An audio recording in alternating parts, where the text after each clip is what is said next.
Wow, me resulta fascinante pensar en la cantidad de carnaliens que ya han tomado los talleres con Tepozcuencos Coyoacán.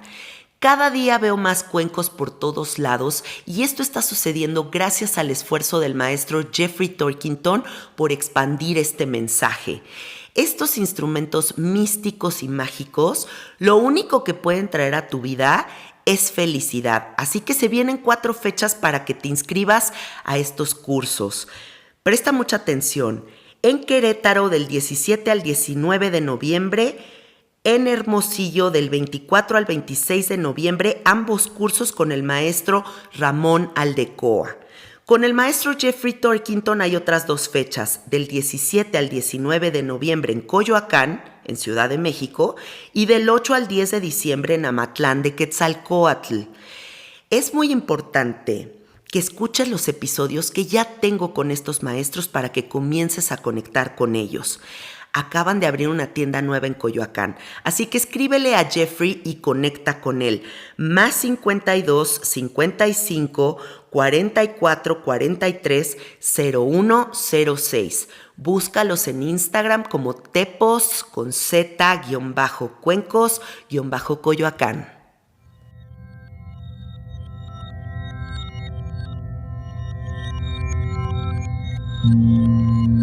Estás escuchando Sabiduría Psicodélica por Janina Tomasini. Hola, hola amiguitos, ¿cómo están? Bienvenidos a Sabiduría Psicodélica. ¿Cómo va la vida? Espero que todo vaya de maravilla. Hoy vamos a tener un episodio súper entretenido y enriquecedor, así que presten mucha atención, paren la oreja. Hoy está aquí con nosotros José Casas y nos conectamos a través de amigos en común. Creo que tenemos más amigos en común de lo que sabemos hasta el momento. Si nos ponemos a explorar, vamos a dar con una larga lista, porque nos conocemos, yo creo, de la época de los restaurantes, de la época de Sicario en sus inicios, porque tu hermano es mi amigo. Así es. Y ya ahora más en la onda psicodélica, exploración personal, psicoterapia. Exacto. Bienvenido, ¿cómo estás? Muy bien, mil gracias por recibirme aquí en tu espacio. Muy contento de conocerte y de sumar en este podcast. Qué chido. Está padre. Tengo aquí enfrente tu libro que se llama Vivir Infinito, Cartas de un terapeuta psicodélico a su hijo.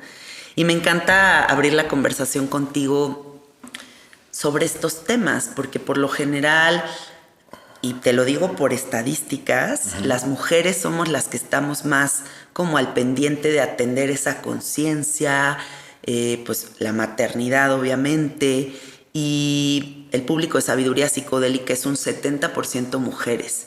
Oh, wow. Así que me emociona mucho pensar que hoy vamos a abrir la conversación de un padre psicodélico y que de ese rol y como de todo lo que se construye alrededor de este hermoso título. Cuéntame cómo empezaste a hacer este libro. Bueno, yo creo que, hasta donde yo sé, no existe un libro hoy que aborde la paternidad y los psicodélicos al mismo tiempo. No, yo tampoco ubico nada. Entonces, en ese sentido estoy orgulloso de abrir un territorio. Además, son temas que pues históricamente pues, no se trataban juntos, ¿no? O sea, tú piensas en un papá psicodélico y dices, no, pues seguramente va a cometer una serie de irresponsabilidades, ¿no? En su ejercicio de paternidad. Pero yo creo que el libro va mucho más allá de eso. Para mí, el proceso que me llevó, con el que entré una vez que conocí el mundo de los psicodélicos y de las plantas sagradas, no está separado de ninguna manera, está íntimamente relacionado con la llegada de René, mi hijo, al mundo, y del entendimiento desde el cual ejerció mi paternidad estos primeros 5 años. Entonces, yo empecé a escribir textos cuando René estaba muy chiquito, cuando tenía 6 meses. Yo creo que los que escuchan tu podcast, o las mamás que escuchan tu podcast, que son mamás, pues saben lo efímero que es el proceso de crecimiento de los hijos. O sea, cómo las vivencias de todos los días se te van yendo como agua entre los dedos. O sea, es muy, muy, muy injusta incluso hasta la memoria. Se te olvidan un montón de cosas. Entonces hay un montón de pequeños episodios que van construyendo pues la vida de una persona que se pierden, ¿no? Aún hoy que los grabas y les tomas fotos con el celular todo el día, creo que hay mucho que se pierde. Entonces, un poco en este intento de recuperar justo la parte que no se queda en una fotografía o que no se queda en un video, empecé a escribir esos textos. Ya en textos al principio muy narrativos, muy anecdóticos de si ya caminaste, si te gusta el aguacate, si te enamoraste de tu miss del kinder, ¿no? Ese tipo de detalles. Y poco a poco esos textos fueron entrando en reflexiones sobre lo que pues, estaba pasando en el mundo, afuera.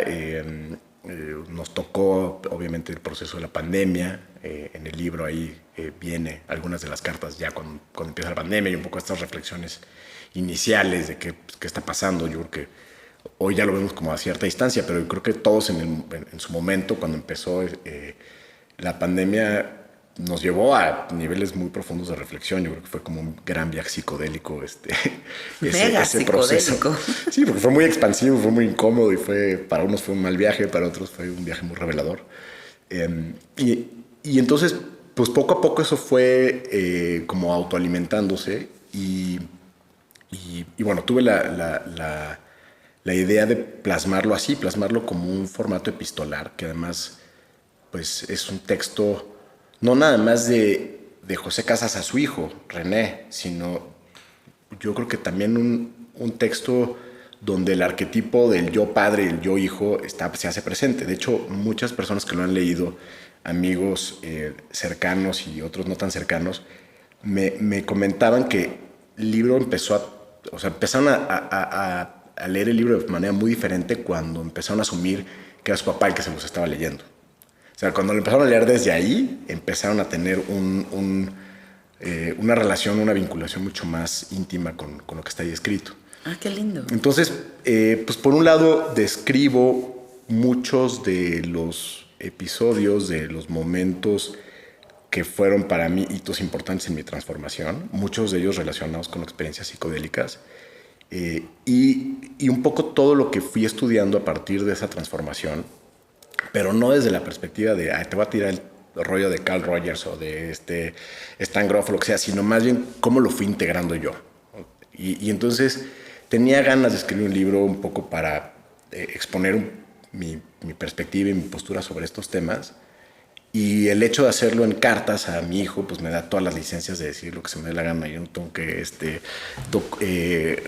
justificarlo con bibliografía o hacerlo como más formal, como sería un ensayo. ¿Eres tú? Soy yo, y soy yo a mi hijo, y pues, habrá quien diga, pues, yo no estoy de acuerdo con cómo abordas este determinado tema.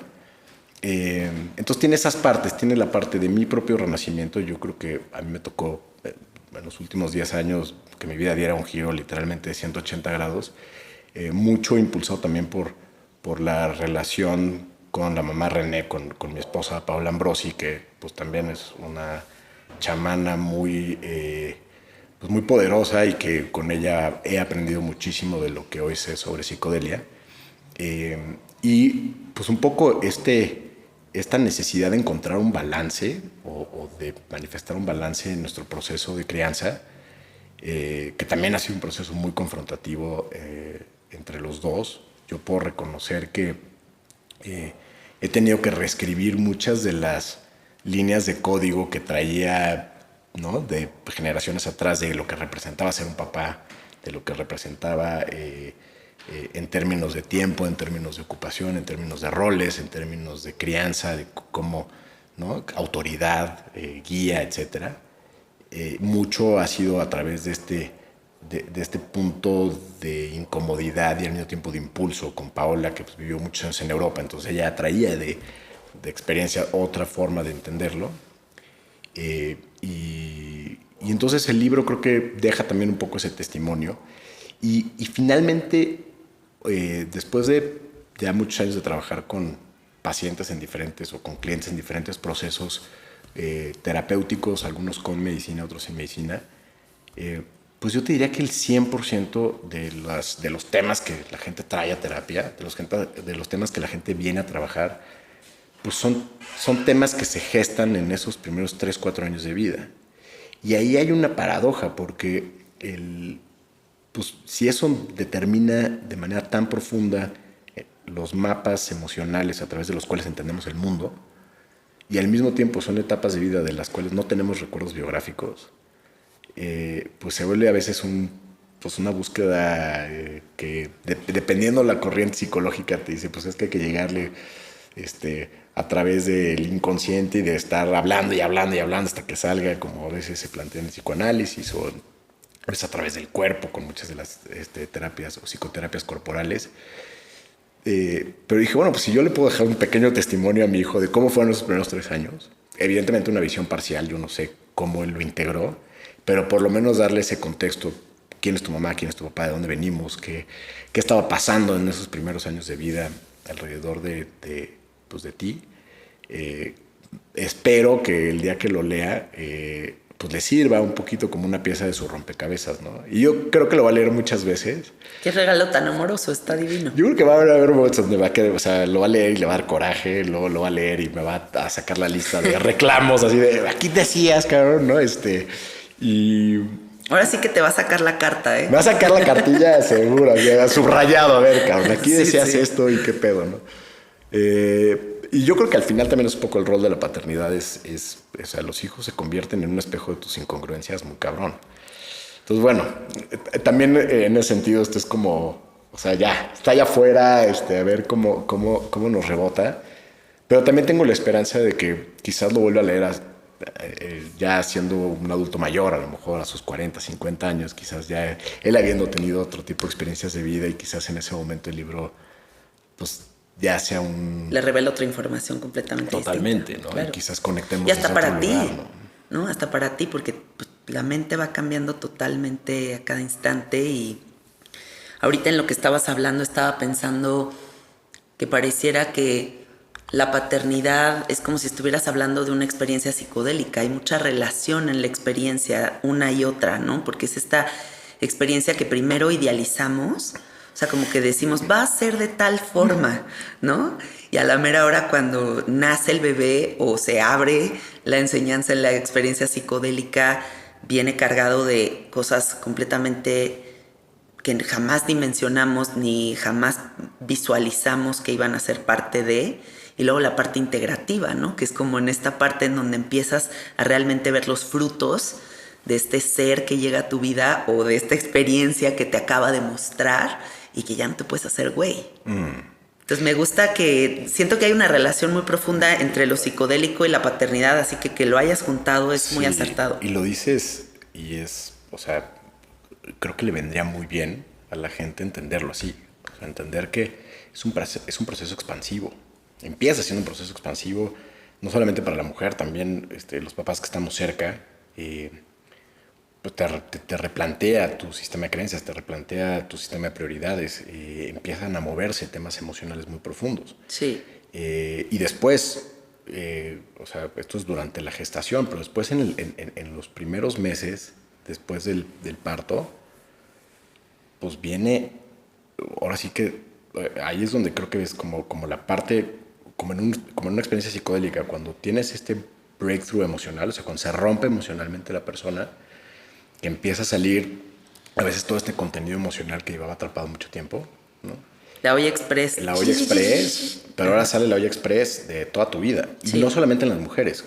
Obviamente creo que se ha simplificado y se ha reducido eso a poner una etiqueta, un cajón que es depresión postparto y medícate y sí son las hormonas. Yo creo que es al revés. Yo creo que es el proceso emocional que detona, que explota, que está por todos lados. Además son como burbujitas emocionales. Entonces, pues sí, de repente vas a sentir un chingo de miedo, y de repente vas a sentir tristeza, y de repente vas a sentir muchísima inseguridad. Pero ¿qué crees? A veces esas eran burbujas de emociones contenidas desde que tú estabas en el vientre de tu madre, ¿no? O sea, desde ahí ya empieza a haber condicionamientos y emociones que vamos experimentando que se van acumulando en el cuerpo. Sí. Y que un parto es una ceremoniota. Y creo que al final empieza a haber y la expansión del niño también, o sea, de la llegada de un niño es eso. O sea, es una expansión hacia la luz y hacia la sombra. Sí. O sea, sacan lo mejor de ti, sacan lo peor de ti. Y tienen unas experiencias de conexión amorosas increíbles. pero quien no me diga que no ha querido matar a su hijo en un berrinche o en un drama, ¿no? Claro. Lo que pasa es que no lo dices porque es muy políticamente incorrecto y la gente dice, no, como no, jamás se me dice. Sí, pero de aquí a 4 paredes y de la piel para adentro, creo que todos hemos pasado por esos momentos de muchísima frustración, y que obviamente también te confrontan con tu propio proceso emocional. Y algo que también creo que no ha sido reconocido y urge que todo el mundo lo grite a los 4 vientos es que todos en su experiencia de paternar, de maternar, están haciendo lo mejor que pueden con lo que tienen, pero nunca nadie nos ha dicho cómo hacerlo. O sea, realmente es como un territorio completamente desconocido. Así que también que hagas este libro me parece un acto como de mucha vulnerabilidad y como un acto muy honesto, ¿sabes? De decir, pues hijo, ahí te va. O sea, yo estoy entendiendo esto contigo y lo estoy viviendo así con lo mejor, con lo que tengo y con lo que puedo. Pero en realidad, pues todos están haciendo este ejercicio desde todo lo que hay en tu interior, y supongo que estos espejos que se abren con la pareja, más el hijo, más esta nueva dimensión y adáptate a ella, es toda una configuración que requiere de pues mucha paciencia, de mucho amor, de mucha confianza sobre todo. Sí, y lo requiere, y yo creo que parte de la tragedia humana es que cuando eso no se reconoce, entonces viene la reproducción de patrones, ¿no? Porque yo no soy capaz de identificar cómo mis heridas se están proyectando ahora en mi rol de padre, y entonces viene esta perpetuación de patrones de violencia, o patrones de abandono, o patrones de falta de reconocimiento. Bueno, Ruiz Soto te dio una buena lección de todas las fuentes de amor, ¿no? Sí. Creo que es una herramienta muy poderosa como guía, y que muchas veces pues, eso tiende a reproducirse o tiende a un segundo grado de paternidad que me parece que también no necesariamente es el más virtuoso, que es el de compensar. Entonces, a mí, mi hija, yo de niño, mi mamá pasaba siempre tarde por mí, ahora soy el primero, ¿no? Y justo platicando con una amiga psicóloga, ella me platicaba eso, ¿no? Que ella le había pasado un poco esta historia de que era la última que recogían en la escuela, y entonces ella se puso en la mente así que nunca en la vida iba a ser, o que siempre iba a ser la primera en pasar por sus hijos, ¿no? Y un día hablando con sus hijos que les dice, les pregunta, ¿no? ¿Qué cosas de las que hago para ti son muestras de amor, ¿no? Y entonces ya empezaron a decir una serie de cosas, que además es un diálogo interesante a tener con tus hijos desde chiquitos. Yo lo hago mucho con René, ¿no? ¿Qué cosas que hago te hacen sentir amado? Y entonces, pues no sé, me dice, cuando me haces cariñitos, cuando me abrazas, cuando me llevas al boliche, bueno. ¿Y qué cosas que hago te hacen no sentirte amado, ¿no? Entonces también, pues, me dice, cuando me gritas, cuando te enojas. Pero está bien, porque empezamos a abrir ese canal. Pero bueno, regresando a esta psicóloga, cuando les pregunta esto, pues le empiezan a decir una serie de cosas, y ella les dice, oye, que pase por ustedes siempre a la hora, no lo consideran como una muestra de amor. Y los hijos le dicen, al contrario, te odiamos por eso, porque nunca tenemos chance de jugar con los amiguitos, ya sabes, en esos 15, 20 minutos en lo que van pasando por los niños. Siempre eres la primera y odiamos eso. Y entonces nos daba risa porque era como, justo tú compensas y acabas generando quizás otra herida por compensar. Y esto lo ves mucho con gente que tuvo carencias económicas, que a los hijos le dan todo, ¿no? Y luego el hijo dice, es que soy un inútil, y tal. Entonces, creo que ahí hay un tema que como padres creo que es importante observar, decir, ¿de quién es la necesidad? Porque cuando compensamos es mi necesidad. ¿De quién es la herida? Es mi herida de abandono, que entonces me vuelvo mamá helicóptero o papá sobreprotector porque o al revés, me vuelvo súper complaciente y no te exijo nada porque mi papá fue súper exigente. Sí. Y a veces el niño necesita o que lo presiones o que le exijas. Y entonces yo creo que el tercer nivel de paternidad, y yo creo que todos los ejercemos, porque como cualquier estado de conciencia, no siempre estás en el estado más elevado, siempre te estás moviendo un poquito, hay momentos en donde estás quizás en aflicción o lo que sea. Pero el tercer nivel de conciencia es poder tener un vínculo lo suficientemente conectado con tu hijo para identificar cuál es su necesidad. No qué te está pidiendo, no de qué se trata el berrinche, sino cuál es su necesidad. Necesita quizás una conducta un poquito más directiva, necesita a lo mejor que sentirse protegido y que hay un espacio para que él pueda expresar sus emociones. No lo sé. Pero la única manera, creo que de averiguarlo es con lo que Neufeld habla del vínculo, que es estar en contacto. Y para eso se necesita tiempo de calidad y se necesita tiempo de cantidad.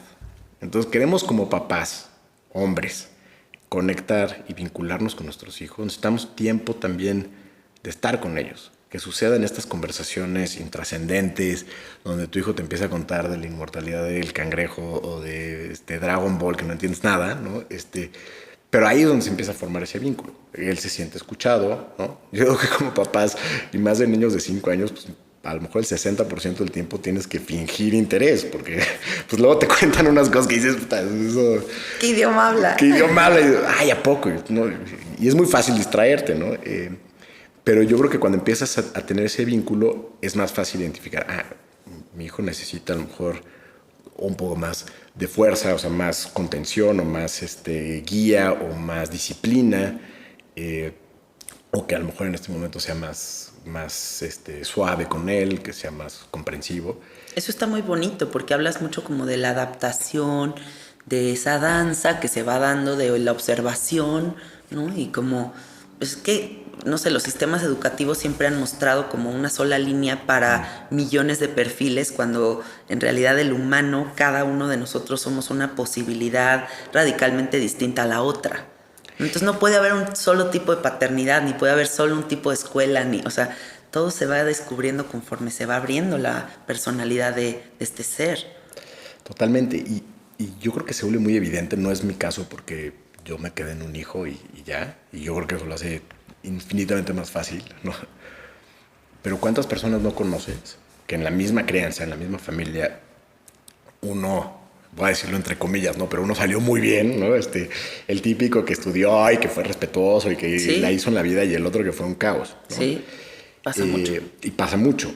Y yo creo que esto es muchas veces el reflejo de el papá queriendo educar a dos hijos de la misma manera. Esto me funcionó a mí, entonces yo te lo quiero transmitir a ti, hijo, pero pues si me funcionó con uno, pues me tiene que funcionar con el siguiente, y a lo mejor, pues, a lo mejor uno es motriz y el otro es emocional, y a lo mejor uno es más intelectual y el otro es más pasivo y le interesan otras cosas. Y evidentemente, pues siempre va a haber uno con quien quizás resuenas más en ciertas cosas, otros en otras, pero yo sí creo que hay un proceso de flexibilidad que si no se ejerce, pues entonces pues a uno le va a funcionar muy bien y a otro a lo mejor pues le puede ocasionar estas heridas, ¿no? Pues echarlo a perder en el sentido de que a lo mejor echarlo a perder entre comillas, ya sabes, como dicen las abuelitas, de que se echó a perder. Es que ya se lo echaron a perder. Lo echaron a perder por consentido. Exacto. Oye, veo que tu libro dice, en el índice, las cartas están divididas por el ser, sí, las relaciones, sí, las decisiones y sí, el renacer. Sí. Y al final un postdata. Uh-huh. Cuéntanos de este formato que quisiste, o sea, las organizaste en este formato, ¿cómo fue? ¿Qué tiene que ver este formato con qué? Sí, bueno, ese formato es en realidad un mapa que a mí me ha servido muchísimo para integrar procesos psicodélicos, que son las 4 matrices perinatales de Stan Grof. Stan Grof es uno de los padres de la psicología transpersonal y probablemente yo creo que el ser humano vivo, porque todavía vive, que más ha estudiado la fenomenología en los estados alterados de conciencia. Sí, padrísimo, me encanta. Un somnífero cuando lo lees, porque también es muy científico y es muy cabeza dura. Pero en práctica está padrísimo. Sí, y él, pues hay cosas que hoy ya damos por hecho cuando hablamos de psicodelia, ¿no? Pero pues en su caso, o sea, cuando él creo que todavía estaba en la Universidad de Praga, cuando reciben las primeras muestras de LSD de Sandoz de Suiza, que empiezan a experimentar. O sea, la premisa primero era, pues la gente va a entrar en estado de psicosis, esto les va a ayudar a entender cómo es un... o sea, si tú tomas LSD como psiquiatra o como terapeuta, vas a entender un estado de psicosis, ¿no? Me encanta que ese fue el intento, o sea, vas a sentir la esquizofrenia, ¿no? Entonces exacto, vas a entender a tu paciente, porque así lo empezaron, o sea, me parece loquísimo que esa fuera su... Pues fue pues es que... su conclusión de lo que iba a ser. Es que ahora sí que ya, o sea, a toro pasado ya le das muchos significados, pero al principio era como, ¿y esto qué onda, no? Pero imagínate los terapeutas de que, güey, qué deli, quiero vivir en este estado. Pues es que un poco, y Groff fue uno de ellos, se empezaron a dar cuenta de, oye, pues sí está cañón el estado de psicosis, pero luego viene una parte como que se siente muy bien, y se siente muy sanadora y muy integrativa, y me caen 20 y tal. Entonces yo creo que de ahí viene también esta nueva suposición de decir, a lo mejor esto tiene un efecto sanador en la gente, ¿no? Y durante los 50s y los 60s, pues fue la línea de investigación en muchos centros en todo el mundo, ¿no? Sí. Pero Groff empieza a observar que hay muchas personas que en sus procesos con psicodélicos empiezan a tener experiencias que pueden asemejarse a procesos perinatales, ¿no? A sentirse dentro del vientre materno, a sentir las contracciones, a literalmente revivir un nacimiento o sentir que están dando a luz, ¿no? Y entonces él empieza a decir, quizás hay una memoria que se queda a nivel celular de cómo nacimos. Y entonces empieza a profundizar en esta investigación y una de las cosas que él propone es que hay una cosa que le llama el sistema condensado de experiencias, que es, o sea, como que todo ese patrón de vida que traemos, yo creo que desde el espíritu, desde antes de llegar al proceso de nacimiento, se manifiesta en una primera ocasión en cómo nacemos. Y cómo nacemos va a determinar la manera en cómo vamos a vivir. Entonces, y empieza a hacer vinculaciones muy interesantes. Por ejemplo, la gente que a la medida de lo posible, porque luego pues, tienes a una persona que está haciendo el estudio a sus 30 años, a veces no es tan fácil saber los detalles biográficos de cómo nació. Sí. ¿No? Pero cuando se podía, se empezó a dar cuenta que había una relación muy importante entre cómo había nacido y los patrones de vida, ¿no? La gente que llegaba tarde pues era el que había nacido en la semana 42 y los prematuros siempre llegaban temprano. Y, o sea, cosas que a veces son así tan anecdóticas como eso. Pero empiezas a hacer números y dices, pero empiezas a decir, o gente, por ejemplo, que estuvo en procesos muy largos en la matriz 2, que son las contracciones, o sea, procesos de parto muy largos que tendían a tener conductas depresivas ya más adelante en la vida. Entonces hay veces esto que le llaman los gringos la terapia resistente al tratamiento o a la terapia. No, la depresión resistente a la terapia. Sí. Pues desde la perspectiva de Groff, pues sí, a lo mejor hay personas que tuvieron procesos de nacimiento. O sea, imagínate un proceso de contracción de muchas horas. La integración que tiene el bebé de esas experiencias, no hay salida, no puedo salir, ya no soy bienvenido, ya no me quieren aquí, pero no tengo para dónde moverme. Y esto empieza además a volverse una sensación muy profunda de frustración y de incapacidad de poderte mover, ¿no? Uh-huh. Entonces esa sería la matriz 2. Eventualmente se abre el canal de parto, entonces ahí es donde Groff dice, bueno, entramos en matriz 3, que es el proceso de salida, es cómo enfrento mis procesos, cómo decido. Le llama los condicionamientos del discernimiento. Entonces, y esto es muy curioso porque tú lo ves en personas, hay gente que decide, pero o sea, que le llamaríamos impulsivos o reactivos, ¿no? La gente que en 2 segundos ya toma una decisión. Y hay gente que se puede tomar una vida en tomar una decisión. Sí.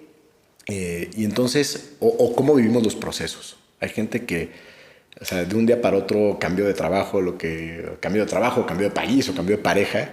Y hay gente que lleva divorciándose 20 años, ¿no? Sí. Y dices, ¿por qué le toma tanto tiempo ese proceso de discernimiento? Y según Groff, eso puede ser parte de tu imprenta o de tu impresión de esta huella digital que es el sistema condensado de experiencias. Y lo interesante de entenderlos de esta manera es que puedes, cuando lo observas y cuando te das cuenta, entonces puedes discernir. Y discernir es o repito mi patrón, ¿no? O vivo en función de lo que mi patrón me impulsa a hacer, o le meto conciencia y le meto discernimiento y entonces lo hago diferente. Entonces, yo, por ejemplo, en mi proceso de nacimiento mi mamá quería a huevo que naciera natural, ¿no? Y se hizo sus cursos de psicoprofilaxis y todo este tema, y yo era el primerizo. Y todo iba muy bien, hasta que resulta que yo traía una cabeza totota, ¿no? También parte de mi coex, ¿no? Traía una cabeza demasiado grande y nada más no me encajaba, ¿no? Entonces, me encajaba, pero no quería salir, chueco y tal. Fue un proceso bastante largo también por la terquedad de mi madre. Y finalmente el doctor dice, oye, pues seguro que esto ya empieza a no ser un proceso sano y procedemos a una cesárea, ¿no? Entonces, nazco. Para mí terminar algo es imposible. O sea, yo estudié la carrera de economía, me fue muy bien, me tardé 10 años en titularme. Entonces, ese último milla, yo sé que fisiológicamente para mí es imposible. Todas mis relaciones, siempre en negocios, en otras dimensiones, siempre ha sido con gente que termina por mí lo que yo empiezo. O sea, a mí me pones a idear una idea nueva, increíble. Pero ya a la hora de ejecutar esa última parte, o sea, literalmente mi cuerpo se entra en un estado de anestesia, ¿no? Porque al final también llega la anestesia en ese proceso de bloqueo, ¿no? Y entonces me duermo. Qué interesante. Y entonces necesito que alguien llegue y me saque, ¿no? Y yo cuando escuchaba estas teorías por primera vez decía, no manches, ¿no? Y obviamente mi relación con mi mamá siempre ha sido mucho como de choque, ¿no? Pero no de choque en mal rollo, sino como que pensamos distinto, vemos las cosas de maneras muy diferentes. Yo le hago bromas a mi hermano, porque yo fui parto y él fue cesárea, entonces como que le digo, güey, yo ya, o sea, entrenada desde que nací, güey, o sea, yo sí luché, güey, tú no, así. Pero eso es interesante. Se caga de la risa. Porque le puedes poner un juicio, pero también los que fueron, por ejemplo, cesáreas programadas, pues tampoco, o sea, en su COEX no está la confrontación del proceso. Pero entonces gente también que manifiesta de una manera increíble. Sí, sí, puede ser también una gran ventaja. Ya, ahí está, sí, ¿no? Sí. O sea, ¿para qué luchas? ¿Para qué te enlodas en el proceso, ¿no? Sí. El proceso es nada más manifestar y pum. Entonces, no es que haya una cosa más favorable u otra. No sé, va a ser interesante ver, porque yo creo que hoy en día vivimos en una sociedad que sobrepractica la cesárea, ¿no? O sea, creo que el 80% de las cesáreas hoy en día no son necesarias, ¿no? Son más porque es más práctico para todo, calor, ¿no? Le pones tal. Sí. Pero ¿qué va a pasar con estos niños cuando crezcan sin haber tenido el proceso de contracciones que determina la manera en que te relacionas y canal de parto, que es la manera en que disciernes, ¿no? Y no es, creo que accidental, que veamos ahora generaciones que les cuesta mucho trabajo los procesos, ¿no? O sea, y lo vemos, una de las críticas a las generaciones, ya no sé en cuál vamos, en la generación Z o late millennials. De cristal, ¿no? Pues yo me quedé en la de cristal. En la de cristal. Sí. Pero es que estoy en mi primera chamba y ya quiero que sea la chamba donde cumplo mi propósito y donde siento Lo vemos mucho, ¿no? Ahora. Y de repente dices, no, es que le tienes que chambear, le tienes que arrastrar el lápiz. Falta. No. Yo quiero ya estar ahí, yo quiero estar en este punto donde me siento realizado y pleno y no es una crítica, es simplemente entender que puede venir desde ahí, desde cómo fue el proceso de nacimiento, ¿no? Está interesante que lo analicen, ¿no? Está bueno. Sí, y me gusta que hayas hecho este formato entonces de el ser, las relaciones, las decisiones y el renacer, porque sí, pues es como muy como la experiencia psicodélica, como dices. Y que también es el mapa del viaje del héroe, ¿no? O sea, estás en un espacio que te condiciona, luego tienes un llamado, ¿no? Que te lleva a cuestionarte tu lugar en el mundo, que yo creo que tu lugar en el mundo se determina en gran medida por tus relaciones. Sí. Y tus relaciones no solamente personales, sino también con objetos, con vicios, con dinero, con lo material, con tus hábitos, ¿no? Contigo mismo. Tus compromisos, diría Alfonso Ruiz Soto. Exactamente, sí. ¿No? Que también los compromisos llevados al extremo, pues hay gente que se puede convertir en un enorme apego, ¿no? Claro. O sea, la gente que dice es que yo no puedo soltar este negocio aunque llevo perdiendo dinero 3 años o lo que sea, ¿no? O lo que te pasó a ti con tu casa. Exacto. ¡Suelta la casa! ¡Suelta la casa!, ¿no? No, es que no la puedo soltar, pero ya no quiero vivir aquí. Sí.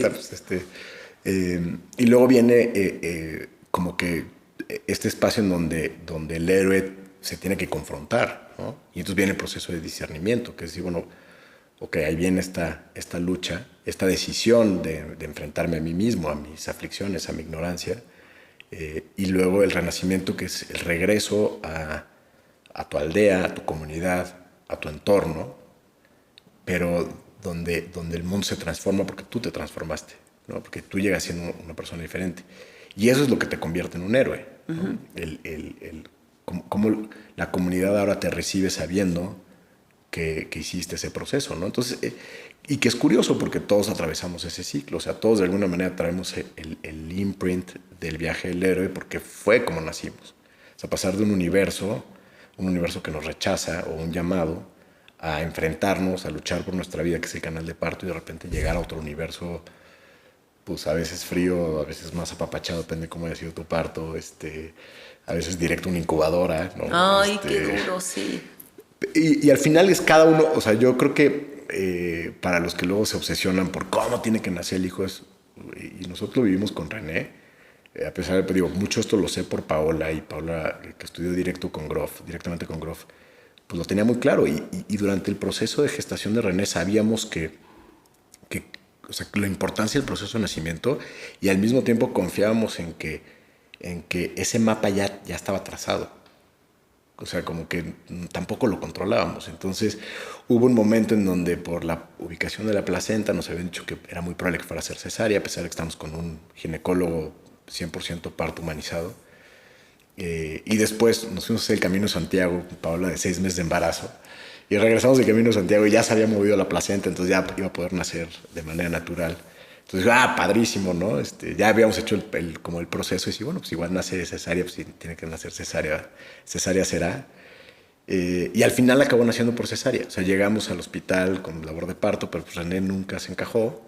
Y sí fueron de esas cesáreas que, pues de no haber sido cesárea, o sea, hace 200 años probablemente pues, no hubiera nacido y probablemente no hubiera sido esos embarazos de alto riesgo. Obviamente hoy en día, pues ya ¿no? Llegas y ya empezaron las contracciones, o el niño no está encajado, pues va a tener que ser cesárea. Sí. Y también aceptar eso, o sea, tampoco pelearte con la idea de no, pero entonces mi hijo, pues más bien es, ok, toma nota, ¿no? Nació así, venía encajado. ¿Qué quiere decir eso? Pues quién sabe, lo iremos descubriendo con el tiempo, ¿no? Pero creo que un error a veces desde la paternidad es querer controlar. Es que entendí esto, entonces quiero que mi hijo nazca de esta forma. Es que ya leí que tal terapeuta dice que no los duermas cerca de ti. Y otros dicen que sí, que los duermas, que el vínculo, que la leche materna, que tal. Y a veces en la obsesión por hacerlo perfecto, la gente se mete en unos rants de ansiedad que digo, a ver, no. O sea, no, el otro día me contaban una historia de una mujer que hasta un temazcal construyó en su casa para parir dentro del temazcal. Wow. Y era como, güey, así va a ser. Uh-huh. Y vámonos al hospital de emergencia y acabó en cesárea, ¿no? O sea, porque pues sí, siempre va a ser lo que tenga que ser. A ver, platícame todas las experiencias psicodélicas que has tenido en tu vida, cómo te prepararon para la paternidad y cómo te configuran como el hombre que eres hoy. Wow, una pregunta ligerita. Ahí nada más. Ahí nada más. Pues es que yo creo que sumando un poquito y conectándolo con lo que veníamos hablando, uh-huh. Yo hoy digo que lo único de lo que puedes estar seguro en una experiencia psicodélica es que no va a ser lo que esperas, ¿no? Bueno. O sea, esa es la única certeza que tienes, ¿no? Sí. Y tú lo mismo con el parto, ¿no? O sea, como esta chava que construyó su temazcal. Pues. Yo creo que o sea, cada una ha sido para mí un proceso en mayor o menor medida, porque no todas las ceremonias tienen los mismos niveles de revelación. Sí. Yo digo que algunas son muy reveladoras, algunas son muy reafirmativas. Creo que me han permitido entrar en contacto conmigo mismo. O sea, ese sería como el gran resumen. Gabor Mate dice que hay 2 tipos de experiencias psicodélicas. Las experiencias psicodélicas en las que conectas con el amor y las experiencias psicodélicas en las que conectas con eso que te impide conectar con el amor. Ay, es cierto. Y es cierto. Y yo creo que en la gran mayoría tienes las 2. O sea, tienes la experiencia donde conectas con amor y luego también tienes las partes difíciles. Sí. Pero para mí el corolario de Mate es, incluso en una experiencia en la que conectas con eso que te impide conectar con el amor, hay amor del otro lado. Claro. Lo cual creo que es para los que quizás están teniendo o han tenido este tipo de experiencias, o que quienes planean tenerlas, a veces decir, incluso ese viaje de miedo, de oscuridad, de tal, si lo ves desde esta perspectiva, velo con curiosidad, porque del otro lado hay amor, ¿no? Entonces a veces ayuda a entrar. Para mí significó mucho el entendimiento de mi verdadera naturaleza, o sea, de conectar con esencialmente quién soy. ¿Y esto qué significa? Creo que me llevó desde transformar mi proyecto de vida, o sea, de ser una persona que tenía un proyecto de vida, de ser un empresario, pues yo sí me compré el manual completo, ¿no? De estudiar economía, voy a ser un cuate muy bueno en finanzas, voy a acabar con una casa en Valle de Bravo, un labrador, ¿no? La esposa perfecta y... La camioneta te falta. La camioneta, la mamá van, ¿no? Exacto. La mamá van y ir a Estados Unidos una vez al año y Y además hay como este efecto arcoíris de que al final, cuando tienes todo eso, y ahí está el baúl de monedas de oro, ¿no? Ahí encuentras la plenitud, ahí encuentras la paz, ahí encuentras el sentido, el propósito, etc. Amiguitos, hagamos una pausa de un segundito porque los quiero invitar a algo muy especial. Se viene el Ritual de la Luz, Danza de Día de Muertos, un evento que te va a fascinar. Es el Wellness Fest y se presenta Rodrigo Gallardo, un músico que si no lo has escuchado te invito a que lo busques porque realmente su música es maravillosa. Esto va a suceder el 2 de noviembre en San Miguel de Allende en el Hotel Real de Minas. Además del concierto va a haber DJs, va a haber una actividad con Víctor Argüelles para honrar a los ancestros, prácticas de breathwork, ceremonias de cacao, aperturas del espacio sagrado con danzantes y abuelos con Martín Buenviaje, cena de luz con los ancestros, artistas de caracterización de Catrinas y Catrines, mercado de alquimista, comidas sanas, bebidas, elixires y algo muy especial, experiencias con la luz de Pandora Star. Si no has probado lo que se siente estar enfrente de una Pandora Star, te va a volar la cabeza, te lo prometo. Entra en este instante a holos888.com y ahí puedes comprar tus boletos. Si estabas buscando un plan para Día de Muertos, pues este es el plan más padre de todos. Te repito, entra a holos888.com, explora la página porque también ahí hay cosas fantásticas y nos vemos por ahí.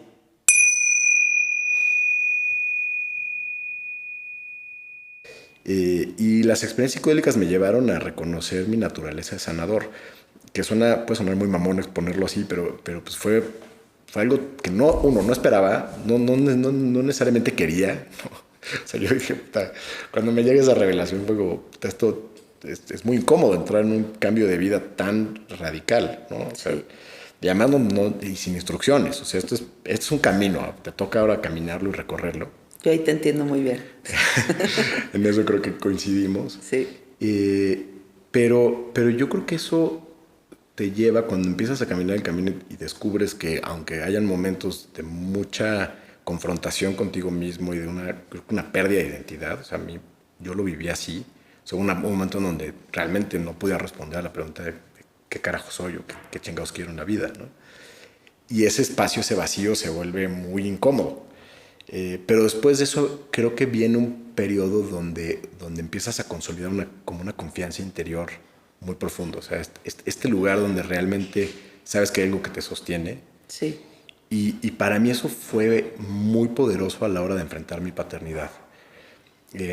Paola y yo, unos meses antes de saber que estábamos embarazados, tomamos la decisión de no tener hijos. O sea, Paola tenía un tema en la matriz que hacía que fuera prácticamente imposible que se embarazara.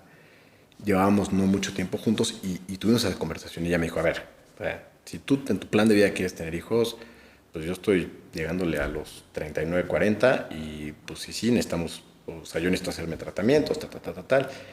Yo llevaba un par de años con ella estudiando temas de psicología transpersonal, trabajando con grupos y fue también como un abridor de ojos del drama y de la condición humana y de cómo la paternidad es el gran causante de ese drama. Entonces como que en ese momento dije, está perfecto.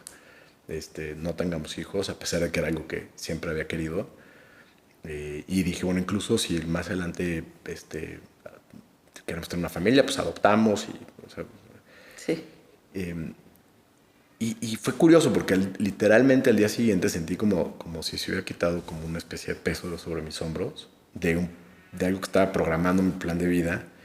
Y dije, wow, o sea, soy como mucho más libre. Entonces le dije a Paula, ¿sabes qué? Si no vamos a ser papás, vamos a ser los tíos locos. Vamos a dar la vuelta al mundo, a la chingada. O sea, vamos a hacer, pues sí, o sea, vamos a hacer una vida muy, muy fuera de la caja, ¿no? Y Paula, que es bastante aventurera, dijo, venga, ¿no? No le tuve que decir 2 veces. Entonces, literalmente, esta conversación fue en noviembre. En enero compramos unos boletos de avión para irnos al Camino de Santiago, en justo septiembre del 17, cuando fue el sismo, como un primer ensayo para yo dejar mi chamba 1 año. Yo les dije a mis socios, me voy 5 semanas a España con conexión limitada. Y dije, a ver, ahí cómo se las arreglan, ¿no? Que pues, había muchos apegos de, no, es que si no estoy yo, la empresa le va a ir mal. Soy tan importante. Soy tan importante, ¿no? Y entonces tomamos esa decisión, compramos los boletos de avión y en marzo nos enteramos que estamos embarazados. ¡Wow! ¡Qué viaje! Entonces, pero lo curioso es que tú pensarías, bueno, entonces en ese momento regresa esta losa de peso, de carga y tal. Y fue todo lo contrario. O sea, salimos del ultrasonido cuando nos confirmaron que estábamos embarazados y sentí otra capa que se quitaba de peso. Y en esta ocasión lo pude entender muy bien, era como que lo experimenté, esta verdad, este cliché de la vida te va a poner donde te tengan que poner. O sea, como que en ese momento entendí, en lo más profundo de mí, no importa qué plan hagas, la vida te va a poner donde te tengan que poner. Y eso también es muy liberador. O esta frase, ¿no? Como de cuéntale tus planes al universo o no sé qué. ¿Quieres hacer reír a Dios? Cuéntale tus planes. Eso. Te juro que fue así, o sea, pero entró y dije, qué cierta frase. Entonces fue decir, bueno, este plan de tomarnos un año sabático, era viajar por el mundo, pues parece ser que se va a tener que replantear, pero viene otra aventura, ¿no? Y para mí, creo que eso, entre muchas otras cosas que tienen que ver con, por ejemplo, mi relación con el dinero, que creo que la sané mucho a través de las plantas. ¿Y qué significa sanarla a través de las plantas? O sea, no es nada más decir, pues, sáname la relación con el dinero. Porque a mí no me iba mal. O sea, yo nunca he tenido problemas para generar. El problema de la abundancia no está en tu capacidad de generar, está en cómo relacionas internamente el concepto de dinero, el concepto de escasez, ¿no? Y yo me he dado cuenta que a pesar de que nunca me había hecho falta nada, tampoco es que fuera millonario, pero no podía darme la vida que quería, vivía constantemente preocupado por el dinero, ¿no? Entonces, pues fue un proceso donde fue decir, a ver, ¿cómo desbloqueo esto? ¿Cómo de alguna manera? Y no fue nada más con las medicinas, fue hablar con diferentes personas, gente que consideraba muy abundante. Hice de todo, o sea, desde enterrar cuarzos en Chapultepec hasta... O sea, cosas que yo decía, en mi cabeza decía, no mames, no puede ser que esté haciendo esta mamada, ¿no? Internamente. Pues ya me metí en esto, ya chingue, lo tengo que hacer. Tú en Chapultepec, así es, que nadie me vea, no venga nadie. Que nadie me vaya a grabar. El cuarcito, güey. Hasta... Ahí fue donde tuve la primera experiencia con bufo, que pues fue, pues, o sea, esa fue mi intención. Dije, yo quiero sanar esto y de ahí no me acuerdo nada más. Pero de repente me empecé a dar cuenta que es el nivel de, o la cantidad de momentos en donde sentía esa preocupación por el dinero empezaron a hacerse cada vez menos. Y de hecho, cuando empiezo ya a considerar mi salida del grupo de restaurantes que dirigía, tuve una ceremonia de ayahuasca éramos nada más 3 personas, una ceremonia de las más bonitas que he tenido. Y fue muy curioso porque era justo el año en que ya tenía que tomar la decisión. Esta ceremonia fue el 21 de marzo del 2019.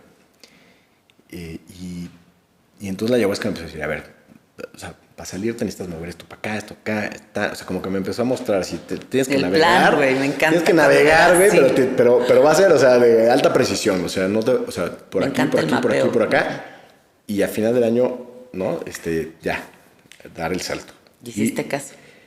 Le hice caso y luego venía una explicación de lo que venía después, ¿no? Entonces me decía, van a pasar 2 años en donde necesitas leer mucho, necesitas escribir mucho, necesitas estudiar mucho, y en 2 años ya vas a entender, vas a tener claro para qué, ¿no?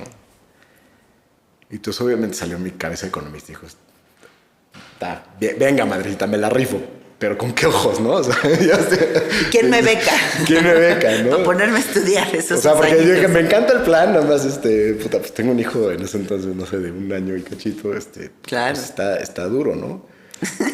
Y entonces me dice, porque aparte yo tenía muy claro que no tenía que agarrar otra cosa económicamente hablando para o sea, como que no saltar algo más por seguridad, sí. No buscar una chamba o no empezar otro proyecto nada más por un tema de lana. Entonces, sí, porque otra vez se genera esa incomodidad y pues sí, no me estoy siendo fiel, no me estoy... Y el mensaje más que yo sentía por dentro era, tengo que experimentar esta analogía de saltar al vacío y literalmente sentir el vacío y ahí confiar, sí. Y que la tengo que vivir. O sea, llevaba muchos cambios en mi vida a nivel profesional donde circunstancialmente se abría algo que era conveniente en su momento, pero no era algo que estuviera realmente alineado a mi propósito, a lo que quería hacer. Entonces dije, pues no sé qué quiero hacer. O sea, sé que adentro de mí hay una naturaleza de sanador que tengo que explotar, pero no tengo ni idea cómo. Y entonces entonces al final cuando le hago esta pregunta a la madrecita le dije, sí, pero ¿con qué ojos? ¿No? Pues me dijo, el dinero te va a llegar de maneras que te va a dar risa. Ese fue el mensaje. Dije, ya sabes, es que dices, chinga, te voy a dar vergüenza. ¿No?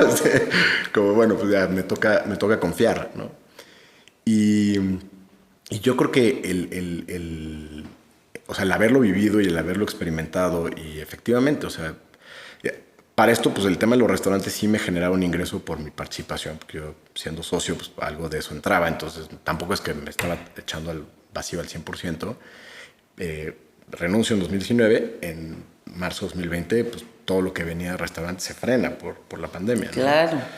Y ahí empieza el reto de decir, ok, pues una de dos, o me meto en el mal viaje, ¿no? Mente, puta, ¿y entonces qué vas a hacer? Y la chingada, tal. ¿Cuánto va a durar este pedo? O respiro y confío en lo que me dijo la madrecita y a ver esto qué significa, ¿no? Y me pasan cosas muy cagadas, o sea, una vez que te juro que ya decía, puta, cada vez que empezaba a sentir un poquito la preocupación, me llegaba alguna señal que decía, o sea, una vez me habló un contador público que dijo, ¿y te acuerdas que te dije hace 3 años que si me mandabas clientes te iba a dar una comisión? Pues ahí tengo la lana. Ahí tengo la lana. No. Yo así de, o sea, ¿cuándo recibes una llamada de tu contador para decirte? Y no sé, eran 15,000 pesos, algo así, pero eran como estos recordatorios de, ¿vas a confiar o no vas a confiar? ¿No? Y yo creo que al final para mí o sea, eso, el reconocer cuál era mi propósito de vida, cuál es, entender que la abundancia es un estado de conciencia, no tiene nada que ver con cuánto tienes. El hacer las paces con cómo acomodo mi vida en términos de quizás no ser tan exitoso económicamente como me lo habían vendido y tener más tiempo para estar con mi hijo, para hacer otro tipo de otras cosas. Y experimentarlas, o sea, vivirlas, creo que me llevaron a tener un espacio de vinculación con René mucho más presente. Porque o sea, creo que el objetivo de cualquier camino espiritual es estar presente. Pero si traes la preocupación de la lana, si traes la preocupación de la chamba, si traes la preocupación de lo que sea, de tu cuerpo, de tu salud, de tal, es bien difícil estar presente, ¿no? O sea, es bien difícil poder... Sí, como fugas energéticas que no te dejan estar 100% aquí. O que te destapan temas de aflicción de tu proceso de vida que no has solucionado, que todos tenemos todavía miles, sí. Y que haces, pues se lo proyectas a tu hijo, ¿no? Entonces tu hijo no tiene idea de finanzas, ni de lana, ni de qué cuesta y qué no cuesta, ¿no? Entonces, si tú estás con el estrés financiero, que muchas veces, o sea, yo he conocido gente con estrés financiero que dices, brother, tienes para vivir 10 años sin trabajar, y un patrimonio familiar que, ¿no? O sea, no tiene nada que ver con eso, ¿no? Y aún así viven con un estrés financiero brutal. Simplemente tener los recursos para no volver a trabajar de aquí a que te mueras y seguir inmerso en una oficina. Lo he tenido, o sea, ¿cuántas personas conocemos así que dices, güey, o sea, ya podrías jubilarte hoy, o sea, y ponerte a estudiar cosas y a viajar o sea, yo cuando era más joven trabajaba en un periódico. Y yo llegué con mis propias reglas al periódico, ¿no? Como que siempre tenía muchos pantalones para pedir como cosas que nadie pedía, ¿no? Como que decía, oye, yo te voy a hacer todos los artículos chingoncísimos y todo. Yo trabajo de lunes a jueves. Yo los viernes me voy a comer con mis amigos, no voy a estar aquí. Yo sé que lo normal es que el primer año no te den vacaciones. Estoy recién casada, me voy a viajar por el mundo, güey.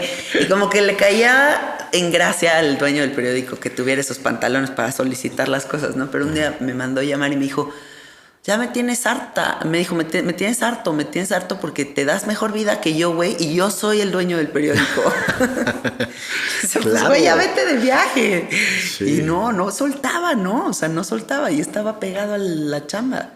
Y luego la gente dice, oye, pero ¿te puedes quedar en el viaje? ¿No? Ajá, o sea, pues ¿en cuál de todos? Yo digo, a ver, ¿conoces alguna amiga que sigue emputada por el novio que la dejó hace 10 años? O un cabrón que tiene $10 millones en la cuenta y sigue pensando que en algún momento se puede quedar en la calle, porque el miedo es real, o sea, no. Sí, no es juego. O sea, no es como que, ay, está exagerando. O sea, la gente, como decía Ruiz Soto, ¿no? Tiene las más profundas razones para ser lo que es y hacer lo que hace. Y ¿Eso es quedarte en el viaje un rato? Pues de alguna manera, o sea, que es un estado de psicosis. Un estado donde tu percepción de la realidad está tan distorsionada que llega un punto en donde ya no tienes puntos de referencia que objetivos, vamos a ponerlo esa palabra, no sé exactamente cómo es la definición, pero va por ahí, ¿no? Hace poquito hablaba con alguien sobre este tema, ¿no? De quedarse en el viaje, que es un brote psicótico. Sí. Eso no es un brote psicótico. O sea, tener 10 o 2 o 50 millones de dólares en el banco y despertarte todos los días angustiado por dinero, eso no es quedarte en el viaje. O sea, no es quedarte en el viaje, sí. No volver a salir con un güey porque te pintaron los cuernos hace 15 años. O sea, no es quedarte en el viaje, seguir alimentando la madre a quien sea porque, o pelearte con tu hermano porque...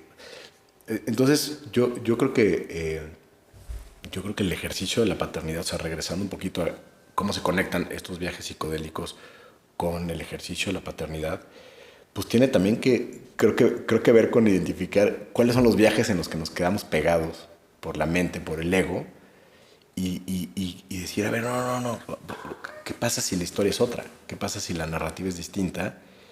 Y entonces, limpiando esas narrativas, entonces sí puedes enfrentar el vínculo, la relación con un hijo desde un lugar, creo que con menos cargas, ¿no? No voy a decir así totalmente transparente y puro, pero sí con menos cargas.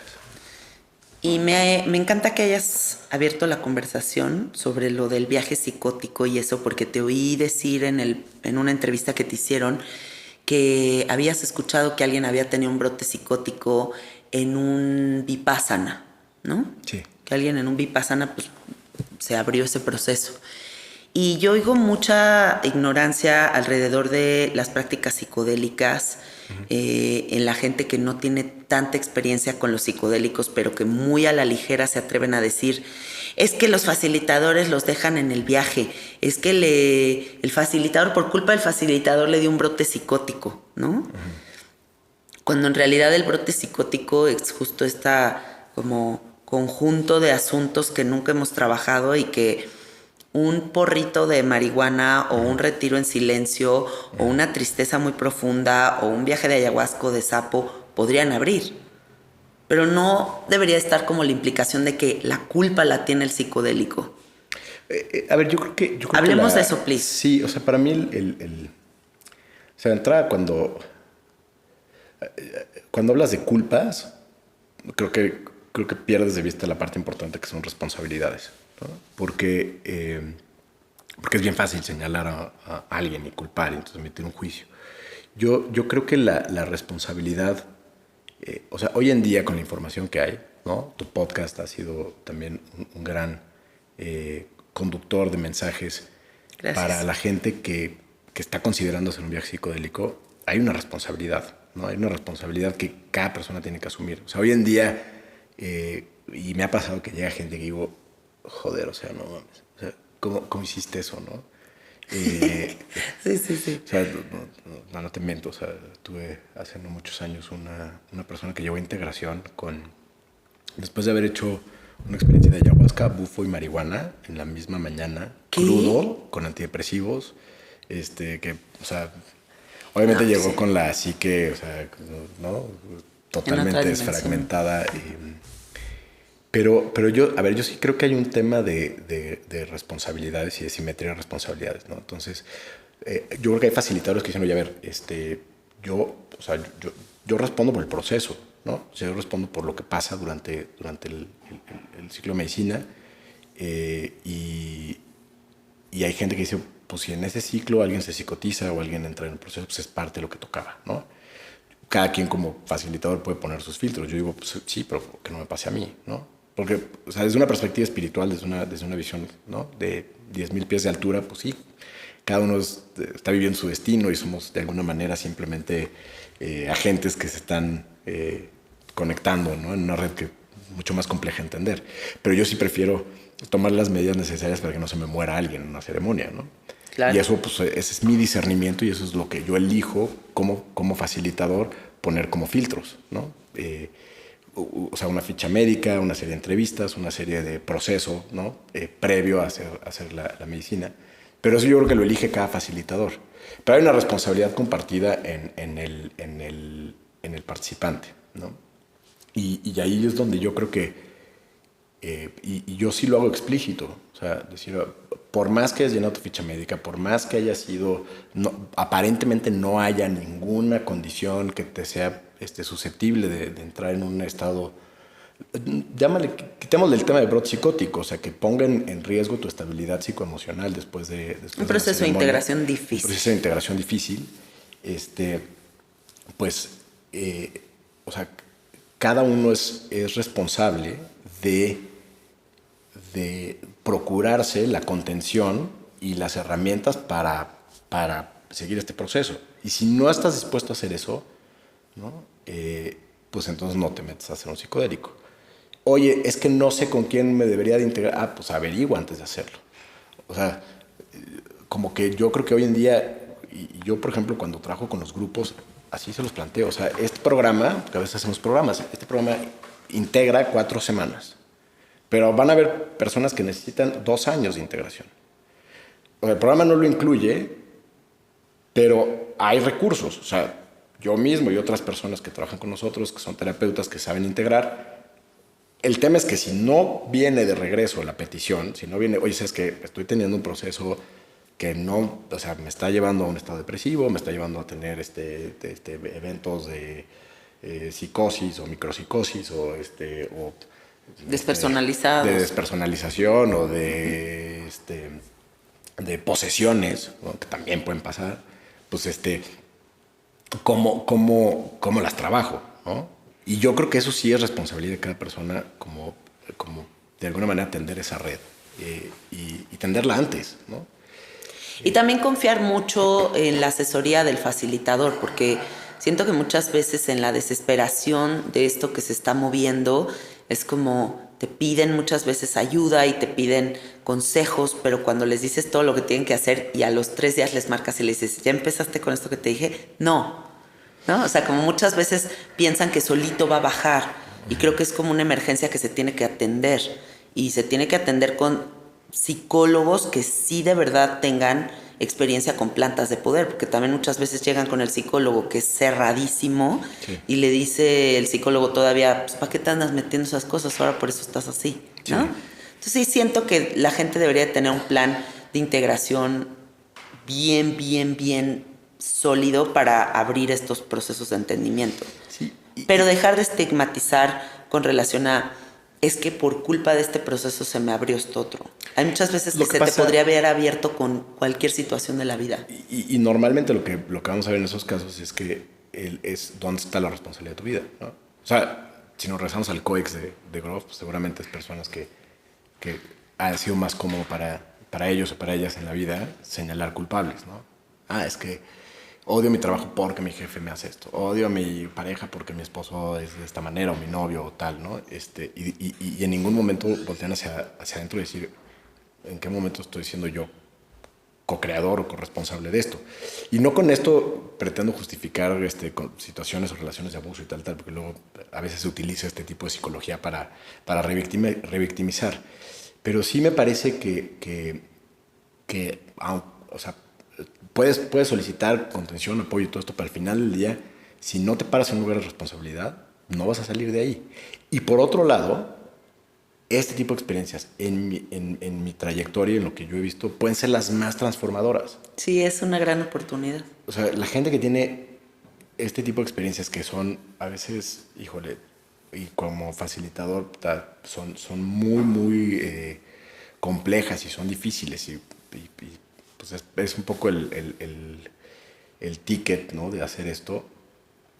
O sea, porque con tener una experiencia donde todo mundo sale y dice, conecté con Dios y la luz y tal, pues es muy bonito, ¿no? Y tú te sientes muy bien con facilitador y tal, pero cuando alguien sale y dice, puta, y me ha pasado un par de veces que me dice, puta, jamás le recomendaría esto ni a mi peor enemigo, cabrón, ¿no?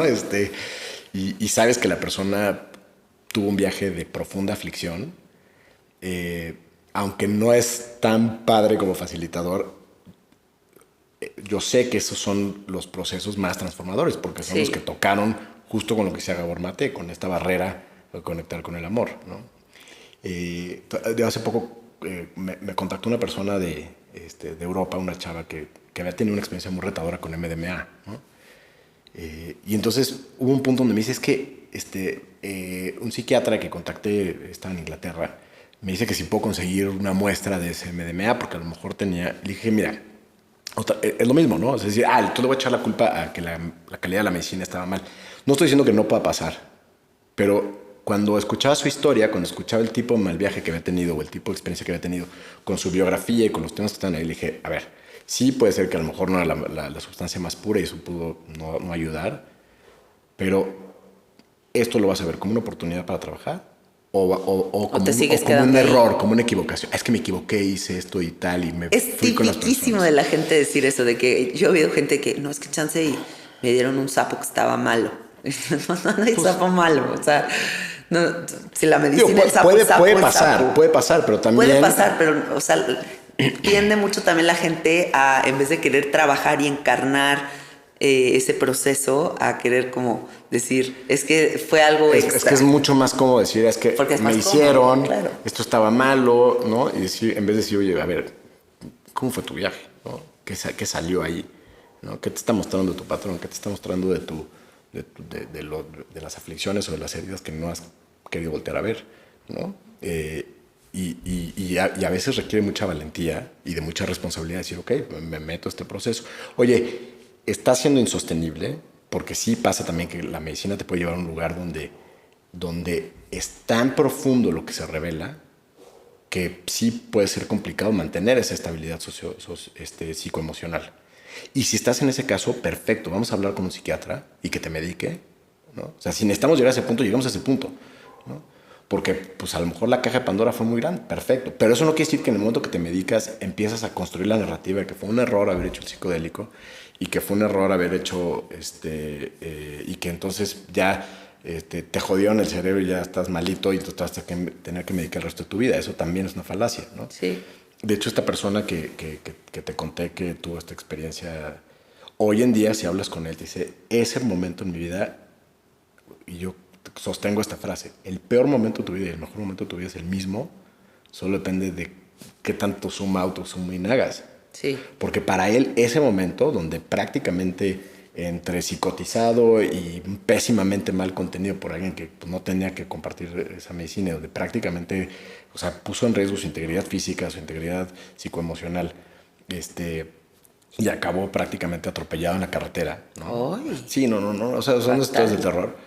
Esa persona hoy en día está, o sea, se rehabilitó de una adicción al alcohol, o sea, está en otro punto de su vida. O sea, y no fue gratuito. O sea, yo creo que ahí ese es un muy buen caso, ¿no? Él pues, pudo haber dicho, es que puta pinche experiencia tal. O sea, se metió a chambearle y empezó a salir. Y no fue un proceso sencillo. O sea, se la pasó de la mierda por lo menos un año que yo recuerde. Yo también ya lo viví. O sea, en mi segunda ayahuasca a mí me fue la experiencia más dura de mi existencia y duré un año completo con ataques de pánico. Wow. Y pasé ya de tener un ataque de pánico al día a 2, 3. O sea, se empezó a poner muy mal la cosa. Wow. Y de verdad fue una búsqueda tan profunda la que inició eso. O sea, era como... Probé, si te hiciera la lista de todo lo que hice en ese año para sanarme, te sacaría un pergamino de este tamaño, güey. O sea, pero desde toda la línea chamánica brujil hasta toda la psicoterapia y procesos así súper de by the book.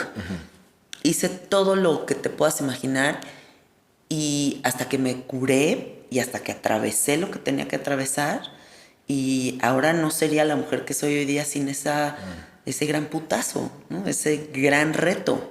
O sea, por eso yo invito a que todos los que nos estén escuchando, si en algún momento han tenido un proceso difícil con la medicina, confíen, pero sí se pongan súper disciplinados a hacer todo lo que tienen que hacer para salir de ahí. Atenderlo.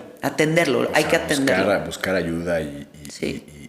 o sea, invertirle también, porque a veces pues eso, o sea, invertirle tiempo, invertirle dinero, invertirle, o sea, recursos, eso de ir a buscar, creo que es importante, pero también creo que hacer conciencia de que, a ver, yo creo que si tú me dices ahorita, es que tú puedes evitar que una persona entre en un proceso así al 100%, no.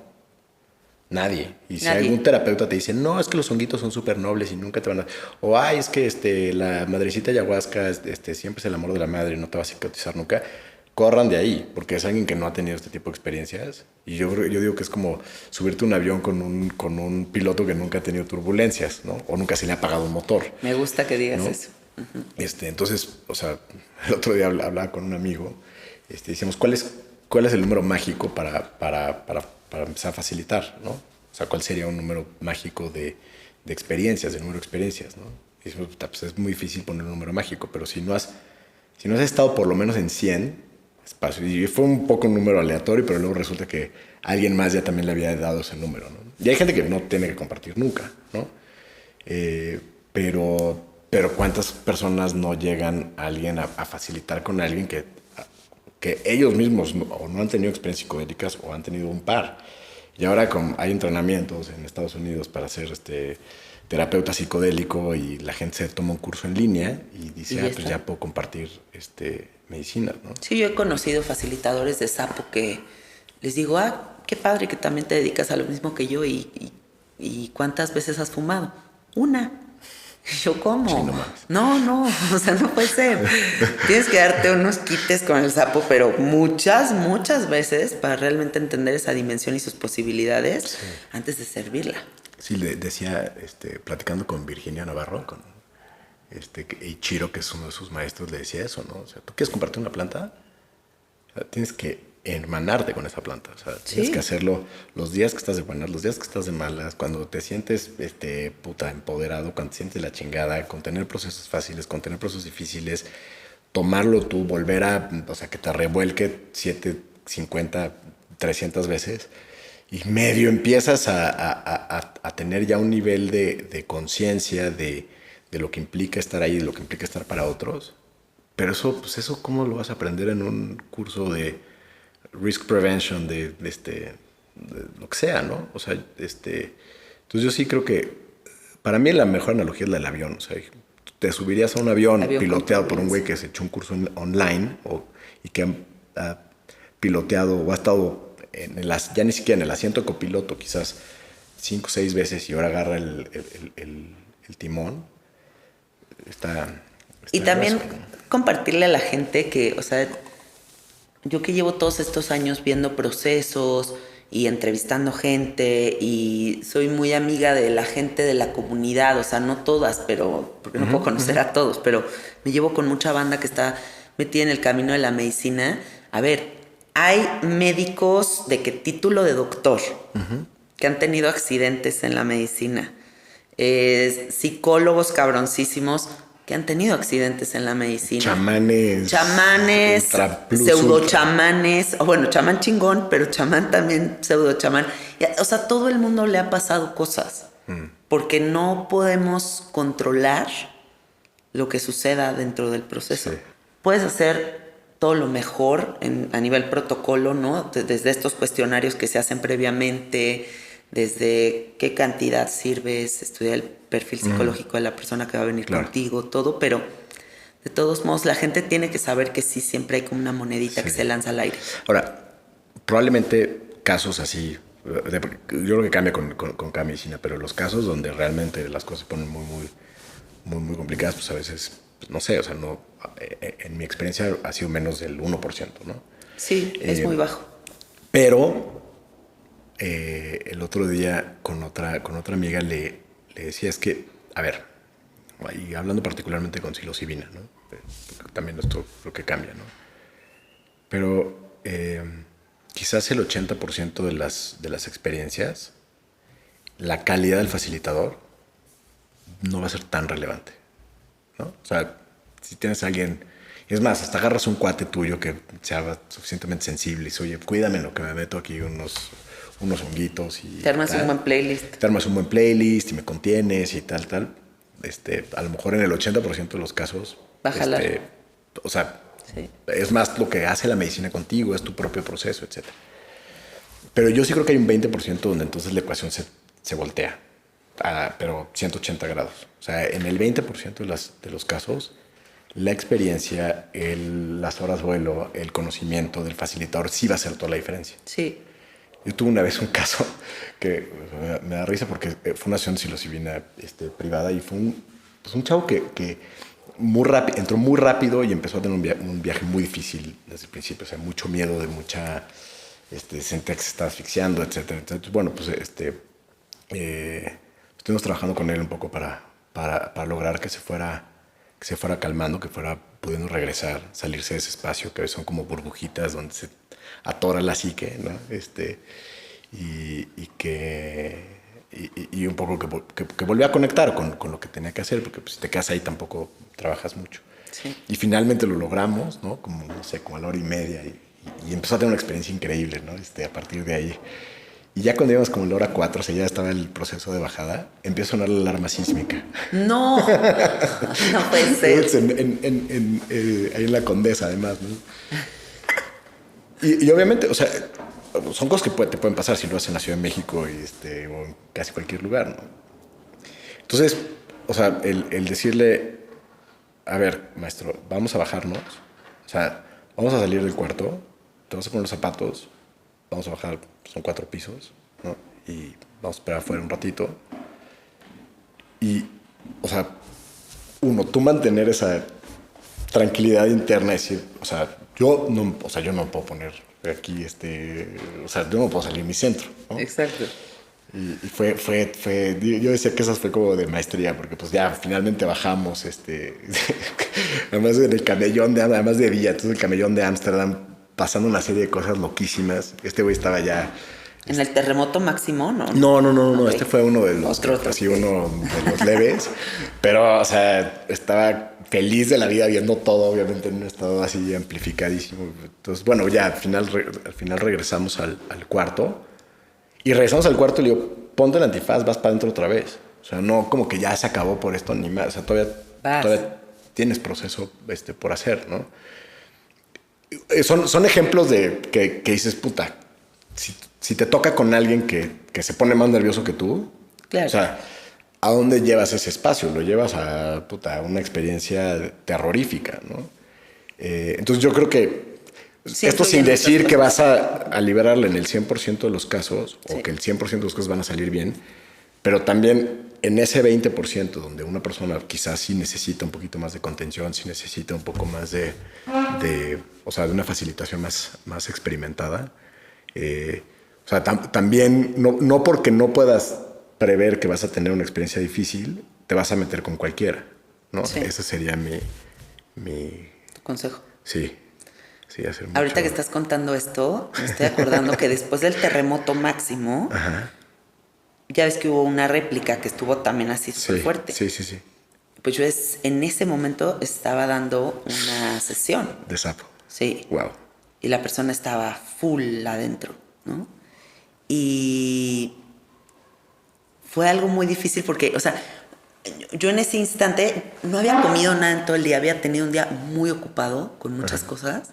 Entonces como que se me empezaron a mover los cuencos, o sea, como que todos los instrumentos se movían. Y yo dije, ya ha de ser porque tengo un buen de hambre, o sea, como que ha de ser eso. Y entonces volteo y el novio del chavo que estaba en pleno proceso me voltea a ver con cara de, no sé si está temblando, ¿no? Puf. Y los dos nos volteamos a ver como, pues, ¿qué hacemos? Porque además, pues, a ver, tú en honguitos puedes agarrar a una persona, le dices, párate y salimos, pero en sapo no. Entonces fue como la decisión de, no, pues no voy a interrumpir un proceso tan importante de su vida por salir a la calle. O sea, no lo voy a cargar y lo voy a sacar a la calle así. Me quedo aquí adentro con él. Y pues con toda serenidad nos quedamos ahí adentro y dejamos que pasara. Sí, y son decisiones que pues así son muy excepcionales, ¿no? Pero no sé si a ti te pasó, pero a mí después de que me pasó eso dije, bueno, ya una rayita más al tigre, ¿no? O sea, como que sí. Ya la siguiente vez ya, pues ya más o menos sabes cómo reaccionar y estuvo cagado, como que cuando regresó le dije, te voy a decir algo y no lo vas a poder creer, pero en todo tu proceso estuvo un temblor así, terremoto sucediendo. Y él, ¿qué? pero aparte él le tenía pánico a los terremotos. Wow. Entonces se puso a llorar muchísimo, como de no puedo creer que esto pasó en lo que yo no estaba, ¿no? Wow. Pero entonces fue muy importante no aterrarlo o no sacarlo del proceso. Claro. Fue muy bien. Sí, Salió y todo es, muy y bien. es muy difícil a veces, pues en ese momento qué decisiones tomas, pero bueno, solo la experiencia te lo va dando, ¿no? Sí. Y la sensibilidad de decir, bueno, es un momento para salir o no, o quedarte o contener de cierta forma, pero sí, yo creo que es pura experiencia. Yo creo que es eso, porque de verdad creo que a mí, más que todos los cursos, talleres, haberme ido a Nueva York a estudiar sonido con los maestros más chingones que hacen ceremonias en el mundo, todo lo que he hecho para prepararme no me ha dado el callo que me da Sí, el las horas, sostener procesos en tantos perfiles tan diferentes, Sí, ¿no? sí, Ahí totalmente. es cuando realmente empiezas a conocer la medicina y sostenerte tú también en el camino de la medicina, porque yo todo el tiempo estoy en esa búsqueda y estoy en ese compromiso y creo que un terapeuta es cada vez más bueno dentro de más se trabaja a sí mismo. Es que yo tenía un maestro que decía que no vas a llevar a nadie donde no te has llevado a ti, ¿no? Me encanta eso que acabas de decir. Y yo creo que, pues sí, o sea, tú ya lo compartiste, ¿no? Estas experiencias que a veces te llevan al límite de tu propia psique, de tu propia locura, te permiten, pues de alguna manera, poder acompañar a alguien a ese lugar, ¿no? Y la empatía, ¿no? Tan profunda que se hace porque pues been there, done that. O sea, Exacto, exacto. hasta en esta cosa que te digo que experimenté en esa segunda ayahuasca que ya fue hace muchísimo tiempo, ¿no? Haber pasado este proceso tan psicótico en un día que senté a mis papás para decirles, oigan, siento que estoy perdiendo la mente, Wow. ¿no? O sea, ese nivel me hace muy empática con ese tipo de procesos, ¿no? Como que digo, es que yo ya lo pasé y supe cómo solucionarlo, entonces también puedo ayudarte en ese aspecto. Sí, sí, totalmente. Sí. Hoy ha sido un placer conversar contigo, gracias por venir. No, hombre, gracias a ti. Nos fuimos profundo a estas experiencias retadoras, pero Sí. creo que está bueno también hablar de esto y que no se quede todo en En lo bonito. lo bonito, en lo luminoso, porque pues, también a veces hay que entrarle por ahí y saber y que la gente sepa que sí, todos tus amigos les pudo haber ido increíble, pero cada viaje, cada experiencia tiene sus propios retos, ¿no? Y entonces también como confirmar que el enemigo de todos los procesos con psicodélicos son las expectativas. O sea, ese anhelo de que yo sea el que me va poca madre, luminoso y salgo diciendo, wow, es lo más lindo que me ha pasado. No, abracen lo que se presente porque realmente todo es un regalo. O sea, dentro de esos procesos sí o sí va a transformarte, sí o sí va a regalarte mucha conciencia, pero hay que estar como muy expectantes, ¿no? A lo que la medicina quiera, porque sí hay una sabiduría dentro de esas plantas. Totalmente. Que guía y sabe qué cosa abrir.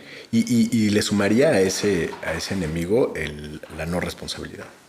La no Sí, responsabilidad. o sea, la falta de responsabilidad, el ponerte en una posición donde después vas a decir, ay, pero es que yo no quería, ¿no? Ay, es que me llevaron porque una amiga me dijo que la acompañara, te juro me ha pasado, ¿no? Es que una amiga me llevó a hacer, que la acompañara a hacer ayahuasca, ¿no? O fui porque mi pareja me dijo que no sabía que me estaba metiendo. Puta, pues esa es tu responsabilidad, no es ni de tu pareja, ni de tu amiga, ni del facilitador, ni de la medicina. Sí. ¿No? Y nuevamente, hoy ya no hay excusa. O sea, quizás hace 6, 7, 8 años que había mucho menos información. O sea, entonces... Y también yo creo que yo sé que tu podcast lo escucha gente que ya ha tenido mucha experiencia y que comparten este universo. Creo que también a veces la responsabilidad de quienes ya compartimos es recomendar recomendar con responsabilidad.